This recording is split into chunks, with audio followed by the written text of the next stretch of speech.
ನಮಸ್ತೆ ಸ್ನೇಹಿತರೆ, ನನ್ನ ಯೂಟ್ಯೂಬ್ ಚಾನಲ್ಗೆ ಸ್ವಾಗತ. ನಾನು ನಿಮ್ಮ ಕಲ್ಪೇಂದ್ರ ಕಂಬಾಳು. ಯಾರ್ಯಾರು ಹೊಸ್ದಾಗಿ ನನ್ನ ವಿಡಿಯೋ ನೋಡ್ತಾ ಇದ್ದೀರೋ ಅವರೆಲ್ಲ ಸಬ್ಸ್ಕ್ರೈಬ್ ಮಾಡಿ, ಹಾಗೆ ಲೈಕ್ ಮಾಡಿ, ಶೇರ್ ಮಾಡಿ, ಸಬ್ಸ್ಕ್ರೈಬ್ ಮಾಡಿ ಅಂತ ಇನ್ನೊಂದು ಸಲ ಕೇಳ್ತಾ ವಿಡಿಯೋ ಮುಂದುವರ್ಸೋಣ. ನೋಡಿ, ಇವತ್ತಿನ ಪರಿಸ್ಥಿತಿ, ಪರಿಸರ, ಗಾಳಿ, ವಾತಾವರಣ, ಬೆಳಕು, ಸೂರ್ಯ, ಕರೆಂಟು. ನೋಡಿ, ಒಂದು ಹುಲ್ಕಡ್ಡಿ ನಾರು ಸಹ ಮನುಷ್ಯನಿಗೆ ಶ್ರಮಕ್ಕೆ ಬೇಕಾಗತ್ತೆ ಅನ್ನೋದಕ್ಕೆ ಉದಾಹರಣೆ ಇದು. ಅಂಡೆ ಒಲೆ ಹಚ್ಚಿದ್ದೀನಿ, ಚೆನ್ನಾಗಿ ಉರಿ ಶುರುವಾಗಿದೆ ಇವಾಗ. ಸೊ ನೀರು ಕಾಯಿಸೋದೇ ಸ್ನಾನ ಮಾಡೋದೇ ಇವತ್ತು ತೀರ್ಮಾನ ಮಾಡಿದ್ದೀವಿ. ನೋಡಿ, ಇದರಲ್ಲಿ ಒಂಡೆ ಒಲೆಗೆ ಇದು ತಾಮ್ರದ್ದು ಹಂಡೆ ಹಾಕಿರ್ತಾರೆ. ಇದು ಹೀಟ್ನ ಬೇಗ ಅಬ್ಸರ್ವ್ ಮಾಡುತ್ತೆ ಮತ್ತು ನೀರಿಗೆ ಬೇಗ ಕಾಯೋಕ್ಕೆ ಅವಕಾಶ ಮಾಡಿಕೊಡುತ್ತೆ. ಮತ್ತು ಇದು ಆರೋಗ್ಯಕ್ಕೂ ಸಹ ತುಂಬ ಒಳ್ಳೆಯದು. ದೋಣಿ ದರ್ಗಾ ಅಂತೀವಿ. ಇದು ಪ್ಲೇಟ್ ಮುಚ್ಚಿದ್ದೀನಿ, ನೋಡೋಣ. ಇವತ್ತು ಹಳೆ ಕಾಲಕ್ಕೆ ಬಂದ್ವಿ ನಾವು. ಯಾಕೆಂದರೆ ಸೋಲಾರಲ್ಲಿ ನೀರು ಕಾಯ್ತಿಲ್ಲ, ವಿಪರೀತ ಗಾಳಿ, ಕರೆಂಟ್ ಸರಿಯಾಗಿ ಕೊಡೋಕ್ಕಾಗ್ತಿಲ್ಲ. ಗ್ಯಾಸಲ್ಲಿ ನೀರು ಕಾಯಿಸೋಣ ಅಂದರೆ ಸಿಕ್ಕಾಬಿಟ್ಟೆ ರೇಟು. ಇದು ಇಲ್ಲ, ವರ್ಷಕ್ಕೆ ಹೆಚ್ಚು ಕಡೆ 3-4 ತಿಂಗಳು ನೋಡಿ ನೀರು ಒಲೆಯಲ್ಲೇ ನೀರು ಕಾಯಿಸ್ಕೊಂಡು ನಾವು ಅಂಡೆ ಒಲೆ ಅಂತೀವಿ, ಇದರ ಸ್ನಾನ ಮಾಡಬೇಕು. ಅಷ್ಟು ಚೆನ್ನಾಗಿರುತ್ತೆ ಇದರ ಸ್ನಾನ ಮಾಡಿದ್ರೆ. ಯಾಕೆಂದರೆ ಕವಿಗಳು ಅವತ್ತಿನ ಕಾಲಕ್ಕೆ ಹೇಳಿದರು, ಸಾಹಿತ್ಯ ಬರೆದಿದ್ದಾರೆ. ನೀರೊಲೆಯ ನಿಗಿಕೆಂಡ ಸತ್ಯವೇ, ಈ ಅಭ್ಯಂಜನವಿನ್ನೂ ನಿತ್ಯವೇ ಅಂತೇಳಿ. ಸೊ ಅದ್ರ ಪ್ರಕಾರ ಹೋದರೆ ನೀರೊಲೆಯ ನಿಗಿಕೆಂಡ ಸತ್ಯವೇ ಅಂದರೆ, ನೀರೊಲೆಗೆ ಬೆಳಗ್ಗೆ ಎದ್ದು ಸೌದೆ ಹಾಕೋರು ಆವಾಗಿನ ನಮ್ಮ ಹಳಬರು.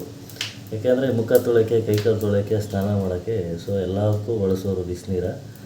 ಬೆಳಗ್ಗೆ ಎದ್ದು ನೀರೊಲೆ ಇದು ಬೆಂಕಿ ಹಾಕ್ಬಿಟ್ರೆ ಅದು ಸಂಜೆವರೆಗೂ ಬಿಸಿನೀರು ಆರ್ತಿರ್ಲಿಲ್ಲ, ಕೆಂಡನೂ ಆರ್ತಿರಲಿಲ್ಲ. ಅಂದರೆ ಅಷ್ಟು ಗಟ್ಟಿ ಸೌದೆ ಹಾಕೋರು. ಮತ್ತು ಬಳಸೋಕ್ಕೆ ಬೇಕಾಗಿತ್ತು. ಅದಕ್ಕೆ ನಿಗಿ ಕೆಂಡ ಅಂತ ಹೇಳ್ತಾರೆ. ನೀರೊಲೆಯ ನಿಗಿ ಕೆಂಡ ಸತ್ಯವೇ, ಈ ಅಭ್ಯಂಜನವಿನ್ನೂ ನಿತ್ಯವೇ. ಅಂದರೆ ಈ ಅಭ್ಯಂಜನ ಅಂದರೆ ನೀರೊಲೆಯಲ್ಲಿ ನೀರು ಕಾಯಿಸಿ ಹಂಡೆಯ ಸ್ನಾನ ಮಾಡ್ತೀವಲ್ಲ, ಆ ನೀರು ಅಷ್ಟು ಪರಿಪೂರ್ಣವಾಗಿರುತ್ತೆ. ಅಂದರೆ ಅಭ್ಯಂಜನ ಸ್ನಾನಕ್ಕೆ ಸಮ ಅಂಥೇಳಿ.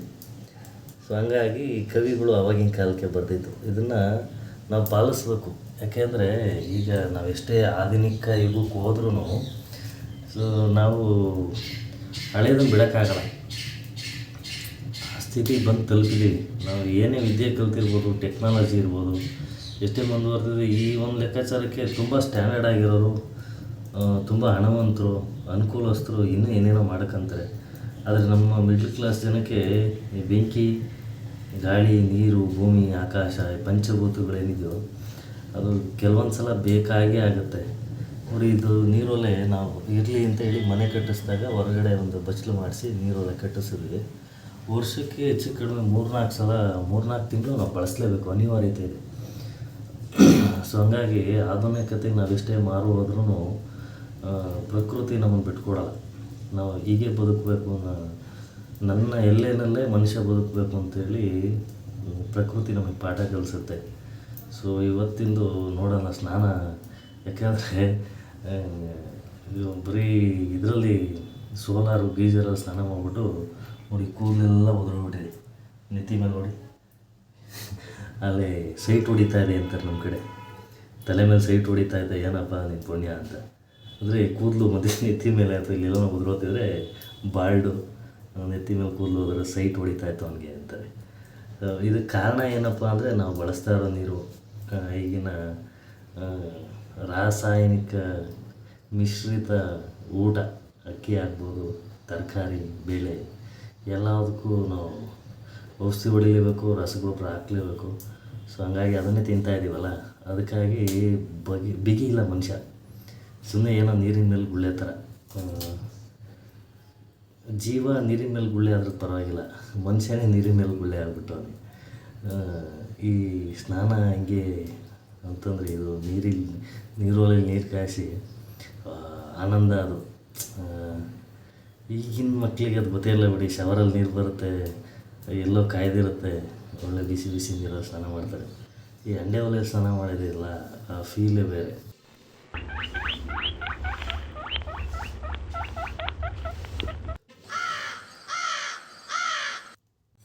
ನೋಡಿ, ಇದು ಊದೆಗೊಳಪೆ. ಇದು ನಾವು ಊದೆಗೊಳಪೆ ಅಂತೀವಿ. ಅಂದರೆ ಈ ಊದೋದು ಈ ಶಬ್ದ ಇದೆಯಲ್ಲ, ಇದು ಕೇಳಿದ್ರೆ ಒಂಥರ ಎಷ್ಟೋ ವರ್ಷಗಳಾಗಿತ್ತು ಅನಿಸುತ್ತೆ. ಊದೆಗೊಳಪೆ ಅಂದರೆ ಊದೋ ಕೊಳವೆನ ಊದೆಗೊಳಪೆ ಅಂತೀವಿ ಆಡುಭಾಷೆಯಲ್ಲಿ, ಅದೇ ಊದೆಗೊಳಪೆ.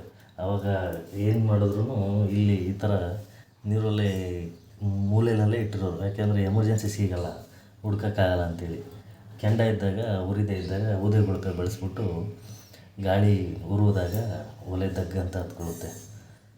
ಸೀಮೆಣ್ಣೆ ಎಲ್ಲ ಬಂದ ಮೇಲೆ ಏನಿಲ್ಲ, ದಗ್ಗಂತ ಹತ್ಕೊಂಡ್ಬಿಡೋದು. ಸೀಮೆಣ್ಣೆ ಬರೋಕ್ಕೆ ಮುಂಚೆ ಈಗಲೂ ಸಹ ಬಹುಶಃ ಬಳಸಲೇಬೇಕು, ಯಾಕೆಂದರೆ ಊದೆಗೊಳಪೆ ಇಲ್ಲ ನೀರೊಲೆ ಉರಿಯೋದೇ ಇಲ್ಲ. ಉರುತ್ತಾ ಇದ್ದರೆ ಉರಿಯುತ್ತೆ. ಒಂದ್ಸಲ ಎತ್ಕೊಂಡ್ಮೇಲೆ ಒಂದು 2 ದಪ್ಸೋದೆ ಹಾಕ್ಬಿಟ್ರೆ ಸಾಕು. ನಿಮ್ಗೆ ಗೀಜರು ಬಾಯ್ಲರ್ ಏನು ಬೇಕಾಗಿಲ್ಲ. ಒಂದು ಹಂಡೆ ನೀರು ಕಾಯ್ತದೆ, ಒಂದು ಹಂಡೆ ಸರಿಯಾದ ನೀರು ಕಾಯ್ದುಬಿಟ್ರೆ 4 ಜನ ಸರಿಯಾದ ಆಳುಗಳಿಗೆ ಸ್ನಾನ ಮಾಡ್ಬೋದು. ಗಂಟೆಗಟ್ಟಲೆ ಸ್ನಾನ ಮಾಡೋರು ಸಹ ಮಾಡ್ಬೋದು. ನೋಡಿ, ಇದು ಊದೆಗೊಳಪೆ. ಮತ್ತು ಅವಾಗ ಹೇಳೋರು, ಈ ಊದೆಗೊಳಪೆ ತಗೊಂಡು ಒಂದು ಮಡ್ಗ ಅವನಿಗೆ ಸರ ತನ್ನ ಬುದ್ಧಿ ಕಲಿತಾನೆ ಅಂತೇಳಿ. ಇದು ನಮ್ಮ ಆಡುಭಾಷೆ. ನೀರೊಲೆ ಉರಿತಾ ಇದೆ, ಬೆಂಕಿ ತಗದಾಗ ಇಲ್ಲಿವರೆಗೂ ಹೊಡಿತಾ ಇದೆ. ನೀರು ಹೆಂಗೆ ಕಾಯ್ದಾವೆ ಅಂದರೆ ನೋಡಿ, ಹಬೆ ಬರ್ತಾಯಿದೆ, ಅಷ್ಟು ಚೆನ್ನಾಗಿ ಕಾಯ್ದಾವೆ. ನೋಡಿ, ಒಂದು ಹಂಡೆ, 3/4 ಹಂಡೆ ಇದೆ ಇವಾಗ ಸದ್ಯಕ್ಕೆ. ಇದು ಮಾರ್ಜಕಗಳು. ಬಟ್ ಇವಾಗ ಈಗ ಅನಿವಾರ್ಯತೆ, ನಾವು ಬಳಸಲೇಬೇಕು. ಯಾವುದೇ ಸಾಬೂನಾದರೂ ಶ್ಯಾಂಪು ಆದರೂ ಬಳಸಬೇಕು, ಅನಿವಾರ್ಯತೆ ಇದೆ. ಯಾಕೆಂದರೆ ನಾವು ಮಾರು ಹೋಗ್ಬಿಟ್ಟಿದ್ವಿ ಈಗಿನ ಜಾಯಮಾನಕ್ಕೆ. ಆವಾಗಿನ ಕಾಲಕ್ಕೆ ಇದನ್ನು ಬಳಸೋರು, ಸೀಗೆಕಾಯಿ, ಎಣ್ಣೆ ಸೀಗೆಕಾಯಿ ಅಂಥೇಳಿ ವೈರಿ. ಎಂಥ ಎಣ್ಣೆ ಹಾಕಿ ತಲೆಗೆ ಹಚ್ಚಿದ್ರು ಆ ಸೀಗೆಕಾಯಿ ಬಳಸಿದ ತಕ್ಷಣ ಜಿಡ್ಡು ಹೋಗ್ಬಿಡೋದು. ಮತ್ತು ಕೂದಲು ಉದುರೋದು, ಡ್ಯಾಂಡ್ರಫು, ಅದೆಲ್ಲ ಈ ಸೀಗೆಕಾಯಿ ಬಳಸೋದ್ರಿಂದ ಆಗ್ತಿರ್ಲಿಲ್ಲ. ಬಟ್ ಈಗ ಹೆಂಗಾಗ್ಬಿಟ್ಟಿದೆ ಅಂದರೆ ಅದು ಹೇಳೋಕ್ಕಾಗಲ್ಲ. ಈ ಸಾಬೂನಿಗೆ ಪರ್ಯಾಯವಾಗಿ ಸೀಗೆಕಾಯಿ ಅಂತ ಬಳಸ್ತಿದ್ರು. ಸೀಗೆಕಾಯಿ ಈಗಲೂ ಬಸವೇಶ್ವರ, ಕಾರ್ತಿಕ, ಅದೆಲ್ಲ ಒಳ್ಳೊಳ್ಳೆ ಬ್ರ್ಯಾಂಡ್ ಇದೆ. ಬಟ್ ಕ್ವಾಲಿಟಿ ಇರುತ್ತೆ, ತೊಂದರೆ ಇಲ್ಲ. ಸೀಗೆಕಾಯಿ ಬಟ್ ಅದೇನು ಮಿಶ್ರಣ ಇರುತ್ತೋ ಏನಿತ್ತೋ ಗೊತ್ತಿಲ್ಲ. ಬಟ್ ಅದನ್ನು ಬಳಸ್ತೀವಿ. ಈಗ ಸೀಗೆಕಾಯಿ ಯಾವಾಗ ಬಳಸ್ತೀವಿ ಅಂದರೆ ಪ್ರತಿ ಯುಗಾದಿ ಹಬ್ಬಕ್ಕೆ ಅಭ್ಯಂಜನ ಸ್ನಾನ, ಎಣ್ಣೆ ಹಚ್ಕೊಂಡು ಸ್ನಾನ ಮಾಡ್ತೀವಲ್ಲ, ಇಡೀ ದೇಹಕ್ಕೆ ಇದು ಹೋಗ್ಬಿಡ್ಲಿ, ಜಿಡ್ಡು ಹೋಗಲಿ ಅಂತೇಳಿ ಇವತ್ತು ಅದನ್ನು ಬಳಸ್ತೀವಿ ನಾವು. ಅದು ಬಿಟ್ಟರೆ ಇನ್ನು ಮರೀಚಿಕೆ, ಅದು ತಿರ್ಗಿ ಇನ್ನು ಯಾವಾಗ ನೆಕ್ಸ್ಟ್ ಯುಗಾದಿಗೆ. ಯಾಕೆಂದರೆ ಈಗೆಲ್ಲ ಶ್ಯಾಂಪು, ಸಾಬೂನು, ಸೋಪು, ಮಾರ್ಜಕಗಳು ಇವೆಲ್ಲ ಬಂದಿರೋದ್ರಿಂದ ಒಳ್ಳೊಳ್ಳೆ ಬ್ರ್ಯಾಂಡ್ ಇದೆ, ತುಂಬ ಚೆನ್ನಾಗಿರೋ ಬ್ರ್ಯಾಂಡ್ಗಳಿದೆ. ಹಂಗೆ ಹೋಲ್ಸ್ಕೊಂಡ್ರೆ ಮತ್ತು ಹಲ್ಲುಜ್ಜಕ್ಕೂ ಅಷ್ಟೇ. ಇವತ್ತು ಬೇಜಾನ್ ಪೇಸ್ಟ್ಗಳು ನಾನಾ ಥರ ಬಂದಿದೆ. ಹಲ್ಲು ನೋವದೇ ಇರೋದಕ್ಕೆ, ಹಲ್ಲು ಬೆಳ್ಳಗಾಗೋದಕ್ಕೆ, ಈ ಥರ ಎಲ್ಲ ಇದೆ. ನಾವು ಬಳಸ್ತಾ ಇದ್ದೀವಿ, ನಾವೇನು ಪ್ರತ್ಯೇಕವಾಗಿಲ್ಲ. ಬಟ್ ಅವಾಗಿನ ಕಾಲಕ್ಕೆ ಪರ್ಯಾಯವಾಗಿ ಇಟ್ಟಿಗೆ, ಕೆಂಪಿಟ್ಟಿಗೆ ಬರುತ್ತಲ್ಲ ಅದು, ಮತ್ತು ಇಜ್ಜಲು, ಇದೆಲ್ಲ ಬೆರೆಸ್ಬಿಟ್ಟು ಉಜ್ಜೋರು.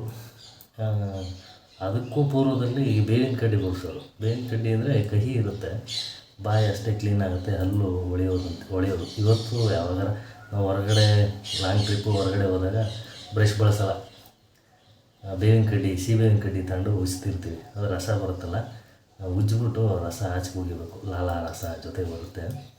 ಮತ್ತು ಅದು ಬಾಯಿ ತೊಳೆದಾಗ ಅದು ಫೀಲೇ ಬೇರೆ. ಇವತ್ತು ಎಷ್ಟು ಕೋಟಿ ಕೊಟ್ಟು, ಲಕ್ಷ ಕೊಟ್ಟು ನಾವು ಪೇಸ್ಟ್ ತೊಗೊಂಡ್ರೂ ಇದು ಬರೋಲ್ಲ,